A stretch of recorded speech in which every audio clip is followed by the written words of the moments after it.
Hai teman-teman semuanya. Welcome back to Lead the Way Writing Lab.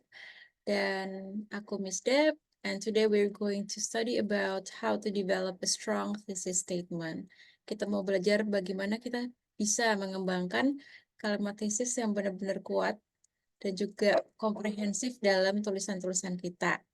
Oke, nah sedikit disclaimer, pelajaran hari ini kita tuh bakal menggunakan banyak terminologi dalam bahasa Inggris dan juga mayoritas tulisan-tulisan dari slide-nya kayaknya hampir 100% dari slide-nya itu dalam bahasa Inggris. Alasannya kenapa? Karena Lead the Way Writing Lab kami adalah kursus online bahasa Inggris dan juga fokus di bidang penulisan ilmiah. Jadi salah satu tujuan yang ingin dicapai oleh Literary Writing Lab adalah kita ingin mengajak teman-teman pelajar Indonesia tidak hanya mahir dalam area penulisan ilmiah, tetapi juga menggunakan bahasa Inggris. Dan I also believe that when we are studying about basic academic writing, kita bakal banyak banget ketemu dan berurusan dengan jurnal-jurnal ilmiah yang berbahasa Inggris. Jadi, anak-anak adalah kesempatan yang benar-benar baik untuk kita sama-sama belajar menggunakan bahasa Inggris juga. Oke, nah, apakah teman-teman tahu apa itu thesis statement? Nah, what is a thesis statement? Oke, a thesis statement is a summary of what we write. Ya, itu adalah sebuah rangkuman dari apa yang kita tulis. Dan juga thesis statement itu adalah sebuah kalimat. Nah, kalau kalimat pasti harus ada subject sama verb-nya. Ya, kata benda dan kata kerja. Ya, oh sorry, kalau kata benda itu noun, deng. Subject itu ya subjek ya. Dan verb ya, kata kerja. Usually located at the end of introductory paragraph. Nah, biasanya kalimat tesis ini ditemukan dalam paragraf latar belakang. Nah, kalau kita melihat jurnal-jurnal ilmiah, itu mereka punya beberapa paragraf pengantar atau latar belakang. Nah, biasanya di paling akhir, misalnya ada 5 paragraf gitu. Lalu di paragraf kelimanya itu di paling akhir biasanya ada thesis statement-nya. Atau kalau kita sedang menulis esai yang akademis gitu, nanti di akhir paragraf pertamanya itu ada thesis statement. So at the end of the introductory paragraph, we have the thesis statement. Kemudian thesis statement itu juga sebuah argumen yang bisa kita buktikan. Itu bukan fakta. Maksudnya apa?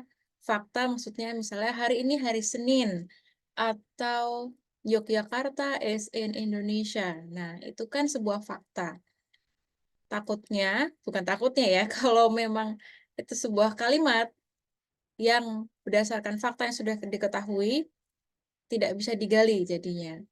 Nah, sementara itu, thesis statement fungsinya adalah untuk memberikan para pembaca pengertian akan topik atau argumen yang kita sajikan dalam tulisan kita.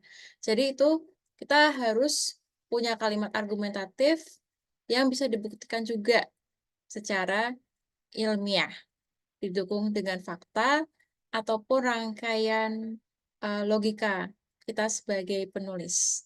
Oke, jadi tenang aja guys, kita bakal belajar dari contohnya juga.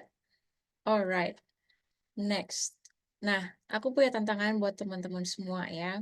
Coba kita baca artikel berikut ini dan apakah teman-teman bisa menemukan thesis statement-nya. Oke. Nah, judul artikelnya adalah Exploring Bali, A Captivating Island of Culture and Natural Beauty.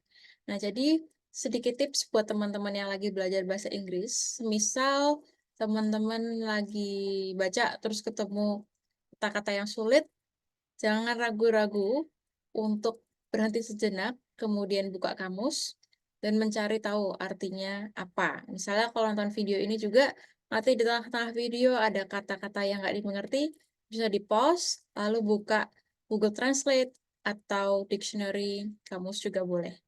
Oke, mari kita mulai. Nah, ini paragraf pertamanya ya, latar belakang. Bali is a stunning island in Indonesia. The island is known for its vibrant culture and beautiful landscapes. People travel to Bali because Bali offers a unique experience for travelers seeking adventure, relaxation, and cultural immersion. In other words, Bali is a vibrant island that combines natural beauty and rich culture. Bali's natural beauty is seen from its tourism spots. One of the main attractions in Bali is its breathtaking beaches. With white sands and turquoise waters, beaches like Kuta, Seminyak, and Nusa Dua provide a perfect spot for swimming, sunbathing, and enjoying water sports. Not to mention, Bali is also famous for its lush green rice terraces. Moreover, Bali's rich culture is also reflected from its majestic places. In Uluwatu and Tanah Lot, visitors can explore the intricate architecture and experience spiritual rituals. In addition, people can also see Tirta Ampul water temples, detailed bathing structure. In conclusion, Bali, Indonesia is an enchanting destination that offers a blend of natural beauty and cultural experiences. Whether you want to relax on the beaches, explore the rice terraces, or immerse yourself in the local traditions, Bali has something for everyone. Its warm hospitality, delicious cuisine, and rich heritage make it a must-visit place for travelers around the world. Ya, oke. Nah, jadi kira-kira thesis statement-nya di mana nih, guys? Oke. Bagi yang sudah nebak, coba kita cek jawabannya. Oke, ini dia jawabannya ya. Seperti yang sudah dijelaskan di awal, thesis statement itu ditemukan di paragraf pertama biasanya dari paragraf latar belakang. In this context, what is it? Thesis statement-nya adalah Bali is a vibrant island that combines natural beauty and rich culture. Nah, mungkin bagi teman-teman mikir, iya Miss, aku udah tahu itu ya. Tapi don't worry, so we're going to dissect. Kita akan membedah dan menganalisa struktur dari paragraf latar belakang tersebut dan juga struktur dari thesis statement itu. Oke, kita lihat ya. Nah, di sini ini diambil dari thestudybodyweekly.com. Dalam sebuah paragraf latar belakang, paragraf pertama, kita sebagai penulis pada umumnya dan disarankan menggunakan struktur segitiga terbalik ya. Kenapa? Karena itu adalah metode paling efektif bagaimana kita transisi dari topik yang tadinya sehari-hari kepada ide utama. Nah, di sini kita bisa lihat ada 3 bagian. Pertama adalah general sentence, hal-hal yang umum atau kalimat yang umum. Jadi tujuannya apa? Pertama, it functions to grab your reader's attention. Bagaimana tuh bisa menarik perhatian para pembaca kita. Itu bisa terdiri dari pertanyaan retoris.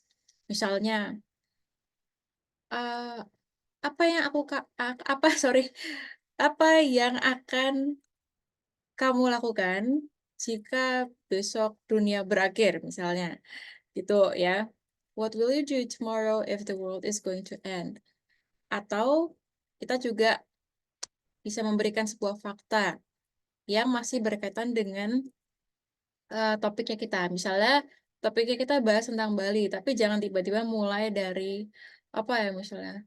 eh, Misalnya Em, tahu nggak sih kacamata hitam yang paling keren yang bisa digunakan untuk berpetualang dan exploring Bali? Nah, itu kurang berhubungan ya. Nah, karena apa? Karena kan kita tuh mau bahas tentang apa namanya? Bahas tentang Bali ya kan?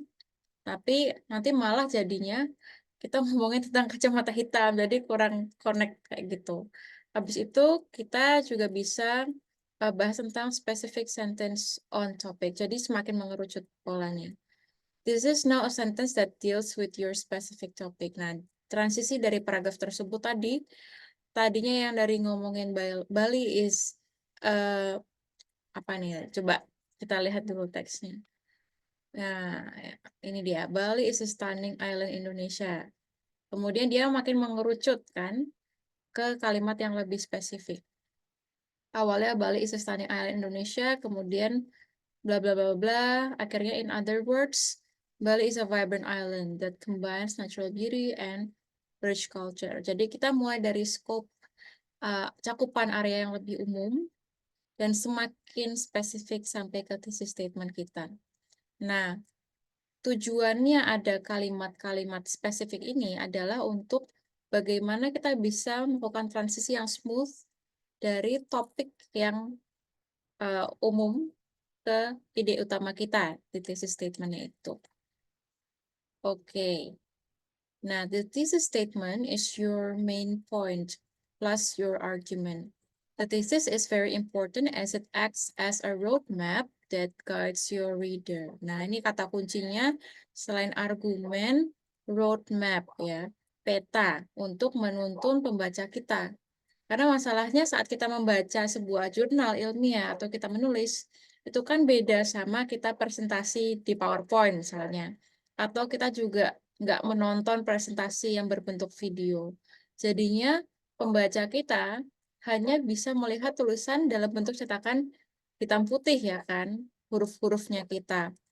Mereka tidak bisa melihat slide-slide-nya kita. Nah, jadi mereka butuh tuntunan di mana mereka bisa memvisualisasikan, oh nanti arah tulisannya ini ke poin A, B, C, D, seperti itu. Kalau misalnya masih bingung, mungkin penjelasannya aku terlalu rumit, kalau aku boleh sederhanakan, aku sering kasih sih analogi ini kepada murid-murid kami di Little Way. Nah, jadi yang pertama, misalnya nih, kalau hal-hal yang general, misalnya ya, suatu hari kita itu minta em, dibeliin HP baru sama ayah kita atau ibu kita. Nah, tapi kita mulai dari hal-hal umum dulu, misalnya. Tahu nggak sih, papa mama di sekolah itu lagi ngetren loh, apa namanya, pakai iPhone. Atau jangan dari situ deh ya, kita bisa bilang, tahu nggak sih papa mama di sekolah itu kami lagi ada proyek nih, tapi proyeknya hanya bisa dilakukan pakai em, handphone atau alat-alat gadgets yang berbasis Apple gitu. Nah, kemudian kita masukin hal yang spesifik nih. Aku pengen banget bisa ngerjain tugasnya itu dengan baik. Terus thesis statement ya. Boleh nggak aku dibeliin HP atau laptop mereknya Apple gitu. Itu contohnya ya. Atau contoh yang lain lagi. Misalnya minta dibeliin sepatu baru. Nah, kita mulai dari general sentence-nya. Eh, Papa Mama besok aku tuh harus mulai masuk sekolah nih. Dan aku punya banyak kebutuhan. Nah, itu kan general. Kemudian kita mulai masuk yang lebih spesifik. Salah satu kebutuhan yang aku perlu itu sepatu. Kenapa sepatu? Karena punyaku udah rusak, bolong-bolong. Nah, nggak tahu ya dipakai untuk apa. Kok bisa bolong-bolong. Anyways, thesis statementnya adalah, jadi Papa Mama boleh nggak aku minta dibeliin sepatu yang baru. Nah, seperti itu ya. Jadi teman-teman udah mulai punya gambaran umum kan. Jadi strukturnya paragraf pertama yang mengerucut ke thesis statement itu seperti demikian gitu. Nah, di paragraf one-nya itu kita lihat ya. Um, General to specific to thesis. Nah, ini tadi yang sudah dijelasin. Yang general statement-nya itu, Bali is a stunning island in Indonesia. Kemudian mulai mengarah ke struktur yang lebih spesifik. The island is known for its vibrant culture and beautiful landscapes. People travel to Bali because Bali offers a unique experience for travelers seeking adventure, relaxation, and cultural immersion. Akhirnya thesis statement-nya adalah yang ini. Nah, ya Miss Debra, aku udah tahu. Ya, tapi masalahnya kira-kira teman-teman udah tahu belum kalau thesis statement itu sendiri punya struktur tertentu loh. Nah, Ya, anyway, sebelum kita ke strukturnya itu, kayak mau mengingatkan kalau thesis statement itu sebenarnya the heart of a paper. Tanpa kalimat tesis, kita tidak bisa menulis judul penelitian, kita nggak punya tujuan penelitian, kita nggak punya rumusan masalah juga. Ya, bahkan eh, bab analisa kita nanti yang akan dibagi ke dalam beberapa subbab itu sebenarnya juga sangat bergantung dengan ide-ide yang kita utarakan dalam thesis statement kita. Nah, jadi bagaimana dong kita bisa menulis a clear and focused thesis statement? Nah, caranya ini ada 3 requirements penting ya, teman-teman bisa lihat ini sumbernya dari ini dia, writing a strong thesis statement, uu.edu. Terus, pertama, show readers what they are expecting to read in your paper. Kemudian, establish the limitation of what you want to write to prevent you from getting lost in the jungle of ideas. Then, organize the sequence of ideas in your thesis statement so readers can have a mini map of your paper. Nah, jadi pertama, expected topiknya apa? Kedua, limitasi atau batasan penelitiannya atau tulisannya apa? Dan ketiga adalah urutan ide. Nah, jadi misalnya aku mau menulis nih tentang, ini contoh yang aku pakai di video sebelumnya juga, tentang pengaruh meme kucing di Instagram kepada perkembangan kognitif dan juga emosional anak-anak. Nah, expected topiknya itu adalah meme kucing, ya kan? Limitasinya apa? Pada anak-anak. Kemudian sequence of ideas, urutan idenya, aku bakal bahas tentang efek positif negatif dan pengaruhnya kepada apa tuh? Kognitif dan emotional development-nya anak-anak seperti itu. Nah, ini kita bedah ya, thesis statement-nya essay sebelumnya. Expected topic, what is it? It's Bali, ya kan? The limitation adalah that combines natural beauty and rich culture. Jadi kita hanya akan membahas natural beauty dan rich culture-nya. Kita nggak akan bahas misalnya GDP yang Bali hasilkan atau misalnya sistem pelestarian kebudayaannya atau kita nggak akan bahas apanya ya, misalnya perkembangan ekonominya. Nah, jadi kita membatasi bahasan kita hanya kepada natural beauty, keindahan alam, dan kebudayaannya.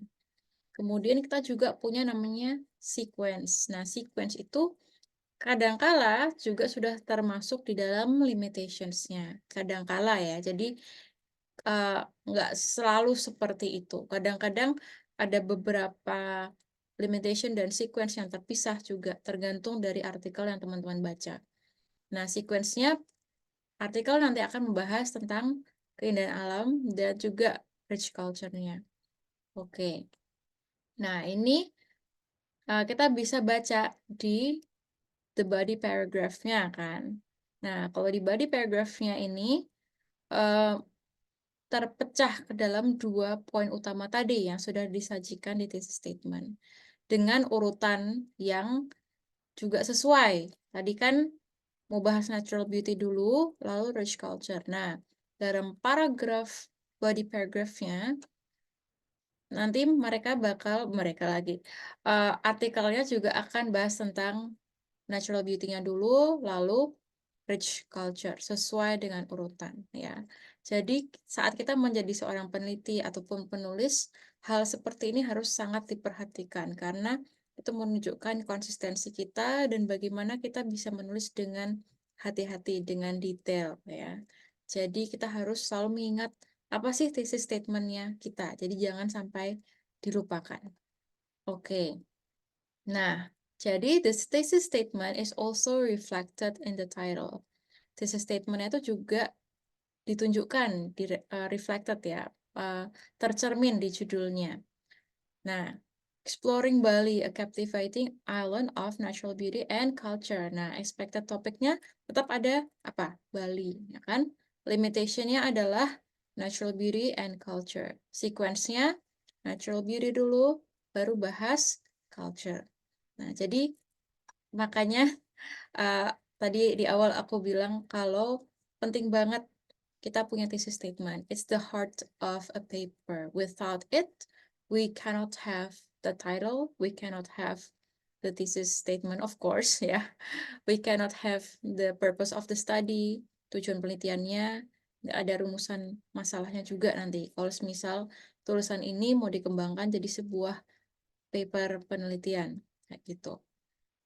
Oke, jadi sebagai exercise, latihan ya teman-teman boleh menulis 3 thesis statement dengan expected topic, limitation, dan sequence. Nah, teman-teman boleh komen di kolom komentar nanti, dan nanti kami coba cek apakah sudah sesuai atau belum.